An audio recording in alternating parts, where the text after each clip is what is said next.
சாதனை படைத்த Joe Biden அமெரிக்க அதிபராக இன்னும் ஒரு சில மாதமே ஜோ பைடன் இருக்கப் போகிறார். அமெரிக்க தேர்தலில் டொனால்டு ட்ரம்ப் வெற்றி பெற்றிருப்பதால் அவர் விரைவில் அதிபராக வரும் ஜனவரி 20இல் பதவியேற்பார். இது ஒருபுறம் இருக்க, ஜோ பைடன் தனது 82வது வயதில் நேற்று அடியெடுத்து வைத்தார். இதன் மூலம் வயதான அமெரிக்க அதிபர் என்ற சாதனையை அவர் படைத்திருக்கிறார்.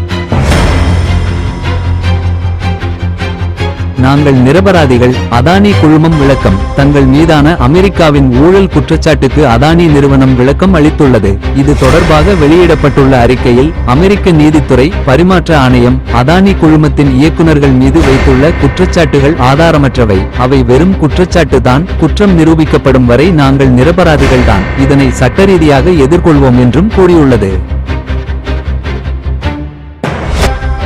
யூடியூப் சேனல்களுக்கு எச்சரிக்கை. அனுமதியின்றி தியேட்டருக்குள் நுழையக்கூடாது என யூடியூபர்களுக்கு தமிழ்நாடு திரையரங்க உரிமையாளர்கள் சங்கம் எச்சரிக்கை விடுத்துள்ளது. இது குறித்து பேசிய அச்சங்கத்தின் தலைவர் திருப்பூர் சுப்பிரமணியம், தியேட்டர் வாயிலில் ரசிகர்களிடம் யூடியூபர்கள் கருத்து கேட்கக்கூடாது என்றார். மீறி கருத்து கேட்கும் பட்சத்தில் போலீசில் புகார் அளித்து நடவடிக்கை எடுப்போம் என எச்சரித்துள்ளார்.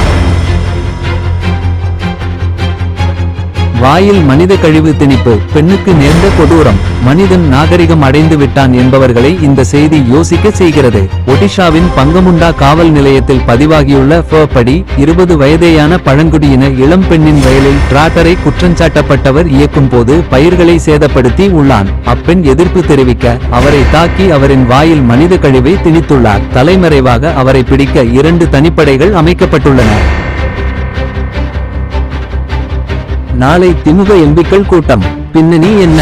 சென்னையில் நாளை திமுக எம்பிக்கள் கூட்டம் நடைபெறும் என அக்கட்சியின் பொதுச் செயலாளர் துரைமுருகன் அறிவித்துள்ளார். மு.க. ஸ்டாலின் தலைமையில் நடைபெறவுள்ள இந்த கூட்டத்தில் மக்களவை, மாநிலங்களவை எம்.பிக்கள் பங்கேற்க வேண்டும் என அறிவுறுத்தப்பட்டுள்ளது. நவம்பர் 25 முதல் டிசம்பர் 20 வரை நாடாளுமன்ற குளிர்கால கூட்டத்தொடர் நடைபெறவுள்ள நிலையில் தமிழகத்திற்கான பிரச்சனைகள் குறித்து பேச அறிவுறுத்தப்படவுள்ளதாக தெரிகிறது.